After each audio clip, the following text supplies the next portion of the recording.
지금 우리가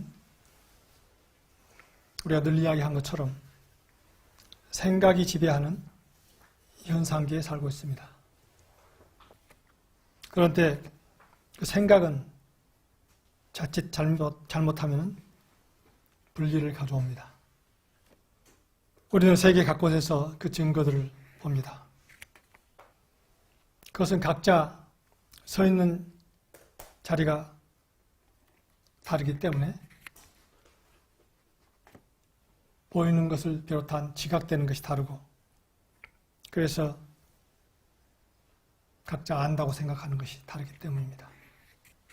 그래서 그것은 부모와 자식, 또는 선생님과 학생, 또는 회사인 경우에 경영자와 또 관리자, 또 현장의 일을 담당하는 노동하는 사람, 그리고 대주주를 비롯한 그 오너 그룹, 같은 회사 내에서도 생산자와 판매자,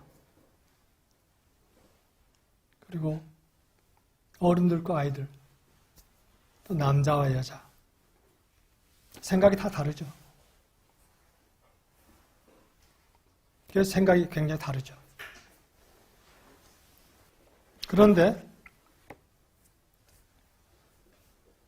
이러한 다름을 통합할 수 있는 어떤 시스템이 잘 되어 있고, 그 시스템대로 돌아갈 수 있게 통제될 수 있고, 통제되고 있으면은 이 각각 다른 생각과 시각이 통합되면서 훨씬 더 큰 힘을 발휘할 수가 있습니다. 그래서 가정이나 학교, 회사, 사회, 국가, 세계가 평화롭고 조화로울 수가 있습니다. 그러기 위해서는 그러한 구성원들을 묶을 수 있는 높은 초점이 있어야 합니다. 만약 갈등하는 상황에 우리가 있다면, 그럼 통합을 이루는 그런 시스템이 제대로 가동되지 않고 갈등하는 상황이 있다면 똑같은 상황도 전혀 다른 시각으로 서로 보게 됩니다. 그래서 그것이 심해지면은 전쟁으로까지 이르게 되는 것이죠. 지금 우리가 매일 뉴스를 통해서 듣는 우크라이나의 전쟁이 그 좋은 일이죠. 오늘은 이야기를 좀 더 나누고 싶습니다. 왜냐하면 우리가 지금 이 세상이 어떻게 돌아가는가를 알 필요가 있기 때문입니다. 어떻게 다르게 보는가 하는 것들을, 그 다르게 보는 상황, 시각들을 우리가 보고 알고, 그리고 자, 우리는 어떻게 해야 할 것인가 하는 것을 찾지 않으면 안 됩니다. 세상에는 통합이 아니라 갈등 상황이 지속되기를 바라는 그러한 세력이 있습니다. 그러한 세력들은 그런 갈등 상황 하에서 엄청난 이익을 챙길 수 있다고 생각하는 그런 세력들입니다. 대표적인 예가 무기산업과 관련된 그룹들이죠. 그런데 미국은 국가 자체가 군산복합체라는 그런 말이 있습니다. 그거는 오래전에 미국 아이젠하워 대통령이라고 하는 분이 미국이 지금 그런 단계에 지금 들어가고 있는데 그것을 우리가 조심해야 한다, 그런 경고를 한 적이 있습니다. 그런데 이러한 갈등 상황을 지속하기 위해서는 적을 만들어야 합니다. 그리고 적을 만들기 위해서는 여론을 장악해야죠. 그러면 그 이야기를 좀, 그 구체적인 내용을 좀 같이 나눠보죠. 러시아의 페레스트로이카를 주도했던 인물이 미하일 고르바체프가 2019년 BBC와 기자회견을 한 것을 들은 적이 있습니다. 아마 학생 여러분들은 미하일 고르바체프라고 하는 사람 이름 들어봤어요? 미하일 고르바체프라는 분은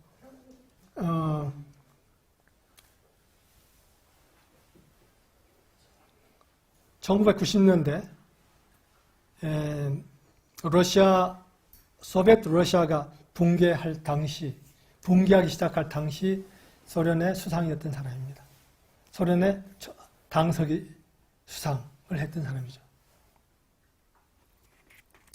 그런데 그가 그 직위에 오르자마자 이 지방 도시를 순회를 했답니다. 사람들도 만나고 또 자기 이야기를 전하기 위해서. 그런데 여러 군데를 다니는데 여기서 만나는 사람들마다 공통된 한 가지 이야기를 하는 것을 듣고 깜짝 놀랐다는 거예요. 그들은 어떤 문제가 일어나더라도 우리가 그것을 해결할 테니까 단지 전쟁만은 일어나지 않게 해달라. 이렇게 부탁하더라는 거예요. 뭐 그때 상당히 흉년 문제도 있었고 했던가 봐요. 그런 문제 우리가 다 해결할 수 있다. 그러나 전쟁만은 일어나지 않게 해달라. 하는 게 만나는 사람들마다 그렇게 이야기하더라는 거예요. 그래서 그렇게 깜짝 놀랐다는 겁니다. 그게 사람들이 생각했다는 거죠. 얼마나 지난 전쟁 동안에 어려웠는가 하는 것을 그때 깨닫게 됐다는 겁니다. 그래서 베를린 장벽이 무너질 때 그때 그가 거기에 소련이 개입해달라고 하는 것을 거절했다고 합니다. 그런 전체적으로 번질 수 있는 그러한 일에 개입할 수가 없다. 그걸 거절했다는 거예요. 그랬더니 그 기자가 물어봐요. 당신 개인적인 결정이었는가? 그러니까 아니다. 그건 정치부 결정이었다. 그리고 그것은 그 사람들 베를린 장벽 무너져서 어떻게 할지 하는 것은 독일 사람들이 결정해야 한다. 그건 우리가 개입할 일이 아니다. 그런데 그것을 반대하는 유럽 지도자들도 그때 있었다는 거예요. 예를 들어서 마가렛 대처, 또 프랑스의 미테랑 대통령, 이런 사람들은 개인적으로 연락을 하면서 야, 소련 당신들 좀 개입해야 할 거 아니야. 우리는 독일 통일하는 거 바라지 않아. 이렇게 이야기했다는 거예요. 그렇게 그때 했답니다. 독일이 그건 결정할 거야. 우리가 개입하지 않겠어. 근데 오늘 찾아보니까 마가렛 대처 그 당시 영국 수상이 개인적으로 고르바초프한테 어떤 글을 보냈는지가 나와 있습니다. 와, 왜 우리 독일 통일 원하지 않아? 좀 개입 좀 해. 이런 글이었어요. 하여튼 그렇게 해서 냉전이 종결됐어요. 그전에도 소련을 종족으로 하고 미국을 종족으로 한 이 두 세력 간의 냉전이 있었습니다. 전쟁 상태 비슷한. 계속 싸움이 없지만은 그러나 이 전쟁 상태와 같은 그런 갈등 구조, 압력이 항상 이렇게 차 있는 그런 구조 상태에 있었어요. 근데 그런 상태가 종식되었습니다. 그러나 소비에트 러시아는 냉전에 상대했지만은 그 페레스트로이카 이후에 더 이상 위협적인 존재이기를 포기했습니다. 그런데 그렇게 되면은 어떻게 되죠? 군산복합체, 무기산업은 망하는 겁니다. 그래서 그 이후에도 다양한 꼭 그 냉전 상태와는 다르지만은 다른 어떻게 해서든지 여러 가지 다양한 이유로 여러 지역에서 전쟁들이 계속됐습니다. 그러한 것에 대한 책이 Killing Hope라는 그런 책이 있습니다. 그거는 Killing Hope 뭐라고 해야 할까? 이 사람들을 죽이기를 희망하는 것. 제목이. 그 미국의 윌리엄 블람이라는 사람이 쓴 건데 2차 대전 이후에 미국과 미국의 군대와 CIA가 어떻게 세계 각곳에서 활동하면서 그 전쟁과 분쟁을 일으켰는가 하는 것에 대한 자세한 기록이 있는 책입니다. 지금 우크라이나에 아까 우리가 아는 대로 전쟁이 계속 중에 있죠. 근데 이 우크라이나의 전쟁을 보는 시각도 다양합니다. 그래서 생각이 지배하는 세상의 양상을 알기 위해서 지금 현재 진행되고 있는 이 다양한 시각을 좀 잠깐 소개하겠습니다. 우리가 이 세상에 있되 이 세상에 속하지 않는다는 말이 있습니다. 그래서 우리가 이 세상에 속하기 때문에 이러한 것을 다루는 것이 아니고 이 세상의 움직임을 생각이 지배하는 이 세상을 꿰뚫어 볼 수 있어야 합니다. 그래야 우리가 여론을 지배하는 세력에게 이용당하지 않을 수 있는 거죠. 그래서 이 다양한 시각들을 우리가 다 저항하지 않고 그대로 이렇게 보면서 그러한 움직임들이 있구나. 이렇게 이 세상을 볼 필요가 있습니다. 먼저 거기에 대한 상당히 비판적인 시각을 몇 가지 소개하겠습니다. 그건 전국기자 생활을 오래 해서 그 전쟁이 어떤 전쟁이든지 얼마나 끔찍한 것인지를 잘 알고 있는 그런 사람인데, 그리고 이제 미국 그 정책에 대해서 굉장히 비판적인 시각을 가지고 있는 사람입니다. 어떤 전쟁이든 그건 범죄다, 이렇게 생각하는 사람이죠. 그런데 왜 푸틴이 그렇게 할 수밖에 없었고 밀어붙였고 미국의 그 어떤 세력이 밀어붙였고, 그래서 푸틴이 어쩔 수 없이 이렇게 푸틴 입장에서는 나설 수밖에 없는 그 상황을 설명을 합니다. 그러나 그 상황이 푸틴이 전쟁을 일으킨 것 자체를 정당화시켜줄 수는 없다, 이렇게 이야기합니다. 그 모든 서방의 리더들은 러시아를 더 이렇게 밀어붙이면은 러시아가 반발할 수밖에 없을 것이다 하는 것을 이미 알고도 끊임없이 밀어붙였다는 거예요. 나토가 러시아와 대결하기 위해서 만든 그런 기구예요. 나토가 유럽에 만든 기구인데, 러시아가 이제 완전히 그 냉전의 파트너, 냉전 대상 국가가 난 안 하겠다 해서 러시아가 다 붕괴되고 이런 이후에 나토를 더 확장하고 나토를 더 군비 강화하고 계속, 그래서 군산복합체 친구들은 계속 돈을 벌고 나토를 강화하면서 그러면서 끝까지 밀어붙였다는 거예요. 그래서 새로 네토에 가입된 그런 국가들에게 무기 장사를 잘해 먹었다는 거예요. 그런 아주 구체적인 그런 이야기들이 쭉 나오고 계속 지금 우크라이나 전쟁 이후에 그런 이제 기사를 이 양반이 씁니다. 그럼에도 불구하고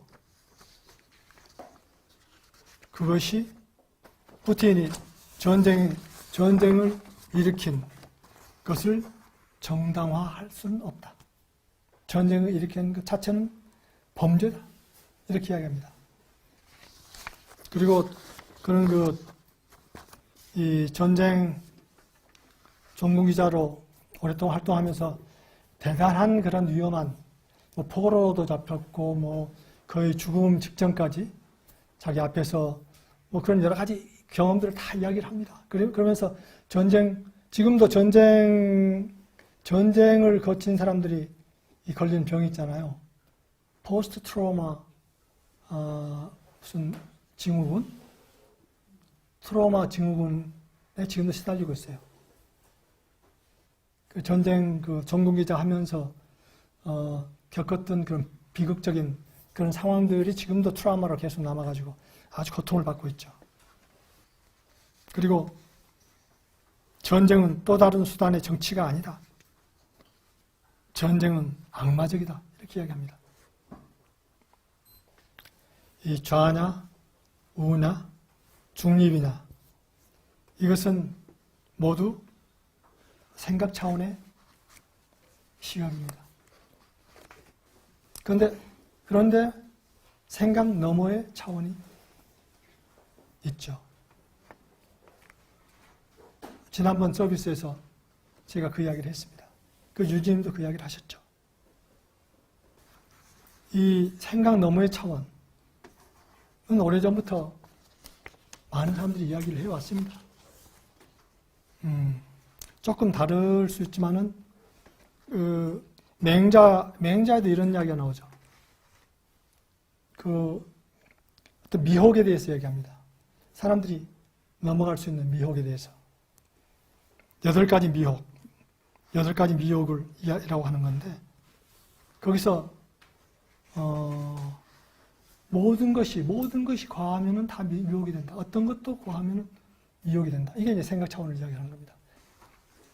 우리가 인의예지를 이야기합니다. 특히 이제 동양에서는 인의예지를 중요시하죠. 그러니까 인의예지조차도 미혹이 될 수 있다. 그렇게 이야기합니다. 인을 좋아하면 덕을 어지럽히고, 의를 좋아하면 이치에 어긋나기 쉽고, 예를 좋아하면 기교에 빠지기 쉽고, 지를 좋아하면 남의 흠을 찾는데 남의 흠을 찾기 쉽다. 이렇게 이야기하죠. 그러니까 이 생각 차원의 세계의 한계를 이야기하는 것이죠. 지난주 유진님께서 수평적 시간의 고체화된 막을 찍고 더 높은 진동이 올라온다는 말씀을 하셨죠. 그러니까 바로 그 자리가 이 수직적인 차원이 이 수평적인 차원으로 내려오는 그 만나는 자리, 그 자리가 바로 사실은 우리가 있어야 하는 자리입니다. 바로 그 자리는 시간이 사라진 자리죠. 시간이 사라진 자리라기보다도 시간과 영원히 만나는 자리입니다. 그거에 대한 이야기들이 우리가 여러 곳에서 찾아볼 수가 있습니다. 성경에는 여러 곳에서 그러한 것을 이야기하는 그러한 대목들이 나옵니다. 예를 들어서 예수님께서 두세 사람이 내 이름으로 모인 곳에는 나도 그들 중에 있느니라. 두세 사람이 나의 이름으로 모이는 곳에는, 그러니까 두세 사람이 각자의 생각으로 모이는 것이 아니라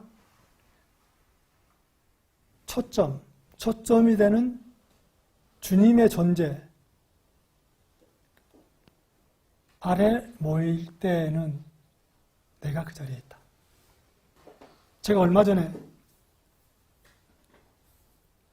어떤 경험을 했는데 잠깐 나누고 싶습니다. 제가 얼마 전에 치과 치료를 받으면서 누워있는데 상당히 그 치료 시간이 오래 걸렸어요. 그리고 상당히 고통스러운 시간이었어요. 치아를 깎아내서 이제 캐핑하는 그런 치료였는데, 거기서 누워있는데 상당히 괴롭죠? 그런데 갑자기 어떤 사람 모습이 떠올라요. 그러면서 그 사람은 내가 계속해서 장거리 어투먼트를 쭉 주고 있었던 사람이에요. 그 사람한테 그래서 이 넣어가지고 장거리 어토먼트를 치료를 받으면서 주기 시작했어요. 그런데 거기에 내가 생각하고 있는 아주 친한 친구 두 사람이 탁 떠오르는 거예요. 그러면서 같이 기운을 보태는 거예요. 그런데 좀 지나니까 요란다 마틴이 딱 뒤에 나타나는 거예요. 신기한 그런 경험이었어요. 그게 좀 있으니까 그때 예수님이 딱 나타나는 거예요. 그러면서 나와 그 두 친구와 요란다 마틴, 예수님까지 이렇게 팀이 돼가지고 이렇게 장거리 어토먼트를 같이 하는 그런 이미지가 이렇게 떠오르는 거예요. 치료를 받는 고통스러운 이러한 것이 순간적으로 싹 그냥 고통으로 느껴지지 않으면서 그 속으로 이렇게 쭉 빨려 들어가는 걸 느꼈어요. 아주 신기한 체험을 했습니다. 그러면서 내가 어떤 정말 모아서 어토먼트를 할 때 그때 내 뒤로 많은 사람들이 나와 연결되어 있는 많은 사람들이 함께 그 시간을 나랑 함께 하고 있구나 하는 생각을 했어요. 그러면서 이 서비스를 준비하면서 그러한 순간 어떻게 됐는지 모르지만은 갑자기 그러한 어떤 경험이 어떤 상황 속에서 전혀 어떤 계획하지도 않았고 생각하지도 않았던 그런 상황 속에서 이렇게 그러한 어떤 경험이 이렇게 올라온다 하는 것을 그때 경험했던 거죠. 어떤 수직적인 어떠한 것이 그 순간 나에게 찾아 들어와서 내가 그런 경험을 하게 한 거 아닌가. 사실은 우리가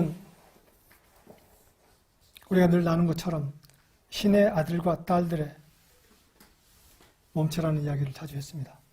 우리 개인적으로 그게 몸체로서 사실은 이 세상에 바로 시간이 사라진 그 자리를 통해서 들어오는 하늘의 축복, 그걸 이 세상에 전하기 위해서 우리가 함께하는 것입니다. 그 몸체들이 조금 다르게 생각해보면 어떤 하나의 어떻게 보면 하늘의 음악을 연주하는 악단이라고 볼 수도 있습니다.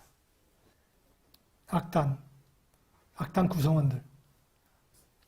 그 전에 제가 베토벤 합창 교향곡 처음에 연주할 때 그 아마추어들 또 섞여 있는 그런 악단이어가지고 합창 부분을 초연해서는 못했다는 이야기를 했죠. 그래, 오케스트라도 악단도 여러 가지 레벨이 있죠. 그런데 하늘의 음악을 연주하는 악단이면 어떤 수준이라겠어요? 프로페셔널이야. 프로 악단이잖아요. 하늘의 진동을 이 땅에 드러내기 위하여 존재하는 정말 프로페셔널 악단. 우리가 만드는 것. 1차적으로 만드는 것이 우리의 1차적인 목적입니다. 1차적인 목적이죠. 그러기 위해서는 여러 조건들이 있습니다. 그러나 그런 것들은 오늘 시간이 없으니까 나누지 못하고 오늘 여기까지 이야기하겠습니다. 사실은 우리가 그 보이지 않는 차원의 세계가 보이는 차원의 세계로 들어가는 바로 그 꼭지점, 크로스오버 포인트에 있는 것이 있다는 이야기를 우리가 여러 번 합니다. 우리의 삶의 매 순간은 그 자리에 있는 순간입니다. 그래서 우리의 삶의 매 순간에 바로 우리를 통해서 그 차원이 없는 세계에 있는 것이 흘러 들어오게 되어 있습니다. 그래서 차원의 세계로. 그래서 그 순간, 그것이 들어올 때 그 순간 어떠한 것이 들어오고 있구나. 그리고 그 순간 그 들어오는 것을 내가 경험하면서 알게 됩니다. 우리가 경험을 통해서 압니다. 어떤 것을 미리 알 수 있는 것이 아니라, 지식을 통해서 미리 알 수 있는 게 아니라, 그러한 경험을 통해서 그러한 것을 알게 되고, 그러한 경험을 통해서 보이지 않는 차원을 우리가 알게 되고, 그리고 보이지 않는 신을 우리가 느낄 수 있게 됩니다. 그리고 함께 하는 자리임을 알게 됩니다. 그래서 우리가 매 순간이 거기 있어야 하는 자리임을 놓치지 맙시다. 그것이 우리의 이 땅에서 사는 삶의 모습이요, 또 이 땅에서 우리가 있는 이 땅에 온 사명을 이룰 수 있는 바로 바탕이 되는 자리이죠. 오늘 여기서 시간을 마치겠습니다.